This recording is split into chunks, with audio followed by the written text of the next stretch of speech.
আসসালামু আলাইকুম ওয়া রাহমাতুল্লাহি ওয়া বারাকাতুহু। ইলমুল কুরআন ইন্টারন্যাশনাল মাদ্রাসার পক্ষ থেকে সকল দেশবাসী থেকে জানাচ্ছি আন্তরিক মোবারকবাদ। দর্শক, আজকে আমাদের মাঝে যে ছেলেটি দাঁড়িয়ে আছে আপনারা দেখতে পাচ্ছেন সিফাতুল্লাহ, এবং সাথে দাঁড়িয়ে আছে তার আব্বা। আসলে আমরা তার পিছনে গল্পগুলো শুনবো। আপনারা দেখতে পাচ্ছেন এবারের হুফাজুল কোরআন ফাউন্ডেশন বাংলাদেশের প্রতিযোগিতায় সে কিন্তু মঠবাড়িয়া উপজেলায় পুরস্কার নিয়ে এসেছে। তার মানে বুঝতেই পেরেছেন, আপনাদের কাছে মনে হচ্ছে হেভি মেধাবী একজন স্টুডেন্ট, তাই না? অবশ্যই মেধাবী, কিন্তু এখানে একটি ব্যর্থতা এবং সফলতার গল্প আমরা আজকে শুনে আসব, যে আজকের ইলমুল কুরআন ইন্টারন্যাশনাল মাদ্রাসায় কিভাবে মেহনত করে ওয়াকিদা ছাত্রদেরকেও একটি ভালো একটা অবস্থান নিতে পারে, সেই গল্প আজকে আমরা শুনবো। বিস্তারিত ভিডিও না দেখে কেউ আজকে যাবেন না। তাহলে আমরা সর্বপ্রথম তার আব্বার কাছ থেকে কিছু কথা শুনে আসি। আসসালামু আলাইকুম। ওয়ালাইকুম আসসালাম। জামিল ভাই কেমন আছেন? আলহামদুলিল্লাহ ভালো আছি, আপনি ভালো আছেন? আলহামদুলিল্লাহ। এই ছেলে তো আপনার? জি জি।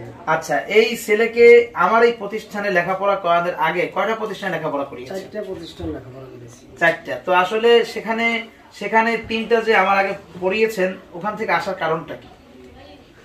প্রথম যে প্রতিষ্ঠানটা দিছি সেটা আলহামদুলিল্লাহ ভালোই ছিল।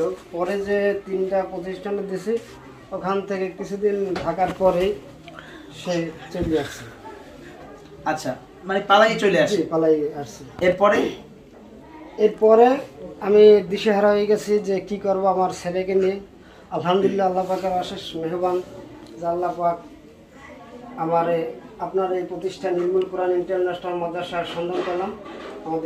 আমার মামতো বোন আছে নাজমিনের কাছ থেকে যখন সন্ধান পাইছি তখন আমি এই প্রতিষ্ঠানে নিয়ে আসি। আসলে আজকের আপনার এই যে ছেলে, বারবার আপনি আমাকে হতাশ হয়ে বলেছিলেন যে হুজুর, এমনকি ভর্তি করানোর সময় এটাও বলেছিলেন যে আমার ভর্তি ফিরে একটু পরে নেন, আমার ছেলে আসলে টেকে কিনা বা থাকে কিনা এটা একটু দেখি। কিন্তু আজকে কত বছর হয়েছে এখানে, মানে কত মাস হয়েছে? 1 বছরের কাছাকাছি। এখন পর্যন্ত কি বাড়িতে একবারও মানে পালাই গেছে? না জি না, ইনশাআল্লাহ যায় না। এবং ইলমুল কুরআন ইন্টারন্যাশনাল মাদ্রাসা এমন সুন্দর একটা প্রতিষ্ঠান যেখানে যার কোনো তুলনাই হয় না। তো আসলে ও বাড়িতে গেলে এখন যদি ছুটিতে যায় সেখানে কি থাকতে চায়? জি না, আসতে চায়। অন্য প্রতিষ্ঠানে যখন পড়তো না, বাড়িতে আসলে আর যেতে চাইতো না। অন্য প্রতিষ্ঠানে যাই তো থাকতোই না, আসার দূরের কথা। দর্শক শ্রোতা, আপনারা শুনে আসলেন সিফাতুল্লাহ।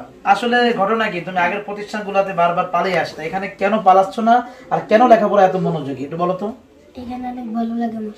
এখানে তোমার অনেক ভালো লাগে? এখানে তো হুজুরটা অনেক কড়াকড়ি দেয়, লেখাপড়া করার জন্য চাপ দেয়। পুরস্কার আনছো যেহেতু, চাপ তো কম পূরক হয় নাই, তাহলে এখানে কেন ভালো লাগে? তাই পরিবেশ সবকিছু ভালো, হুজুরটা অনেক ভালো, তাই তো?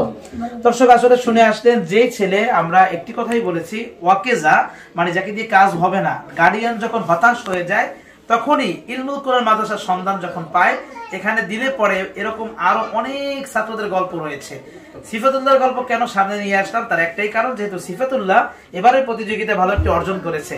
ইনশাআল্লাহ আমরা আরো আপনাদেরকে অনেক গল্প শোনাবো, যাদের পিছনে ইতিহাস অনেক করুন, লেখাপড়ার থেকে একদম শেষ হয়ে যাচ্ছিল, সেরকম গার্ডিয়ানরাও এখানে এসে তাদের বাচ্চাদেরকে নিয়ে সফলতা অর্জন করতে পেরেছে। দর্শক, তাহলে আমাদের ভিডিওটা আজকে আপনারা প্রচুর পরিমাণে শেয়ার করে দিবেন। আর আপনার সন্তান যদি এভাবে না পড়তে চায়, মাদ্রাসায় না যেতে চায়, আপনার জন্য রয়েছে ইলমুল কুরআন ইন্টারন্যাশনাল মাদ্রাসা। অনেক শিক্ষক বলে দিয়েছে আপনার ছেলের জীবনে হাফেজ হতে পারবে না। আপনি ভোগান্তির ভিতরে রয়েছেন, 3 বছর পড়ানোর পরে কি শোনালো হুজুর আমাকে যে আমার ছেলে হাফেজ হতে পারবে না। আমি আপনাকে বলছি, আপনি আসুন, বরিশালে আসুন, পিরিজপুরে মঠবাড়িয়া উপজেলা মিরুখালী ইউনিয়নে ইলমুল কুরআন মাদ্রাসা, আপনার জন্য অবশ্যই সমাধান আছে। আপনার ছেলে যদি বয়স 13-র ভিতরে থাকে, 14-র ভিতরে থাকে, এবং 3 বছর যদি মাদ্রাসায় পড়ে থাকে, 4 বছরও পড়ে থাকে, হেফজ নিয়েছে অথবা নেয়নি, আপনি কোনো টেনশন করবেন না। এখানে আসবেন, ইনশাআল্লাহ আল্লাহ পাকের ইচ্ছায় সব সমাধান হবে। ভালো থাকুন, বিদায় নিচ্ছি। আর যদি ভর্তি করাতে চান, ডিসেম্বর মাস চলছে, সামনে জানুয়ারি মাস, এই ডিসেম্বরের ভিতরেই ভর্তি কনফার্ম করতে হবে। স্ক্রিনে দেখানো নাম্বারে ফোন করে কনফার্ম করবেন। আর আমাদের লোকেশনটি আবারও বলে দিচ্ছি, পিরিজপুর জেলা, মঠবাড়িয়া উপজেলা, মিরুখালী ইউনিয়নে অবস্থিত ইলমুল কুরআন ইন্টারন্যাশনাল মাদ্রাসা। ভালো থাকুন, বিদায় নিচ্ছি। আবারও কারো না কারো সফলতার গল্প নিয়ে আমরা হাজির হব। আসসালামু আলাইকুম ওয়া রাহমাতুল্লাহি ওয়া বারাকাতুহু।